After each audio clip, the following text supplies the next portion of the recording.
প্রতিবেশী দেশ, সেখানে হিন্দু নিধনযজ্ঞ চলছে।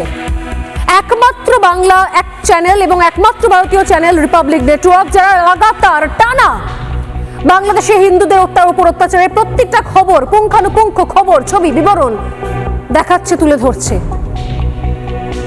কিন্তু তারপরও একটা প্রশ্ন, যে ছবি আজ দিনভর দেখতে পেলাম আমরা, যে ছবি 5ই আগস্টের পর থেকে টানা দেখতে পাচ্ছি আমরা, সেই ছবিগুলো কি দেশের স্বরাষ্ট্র মন্ত্রক, দেশের বিদেশ মন্ত্রক, ভারত সরকার দেখতে পাচ্ছে না?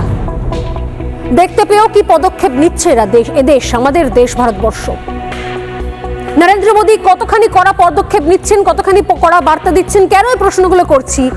কারণ আজ বোধহয় আমরা বলি না যে কফিনের শেষ পেরেকটা পোতা হয়ে গেল।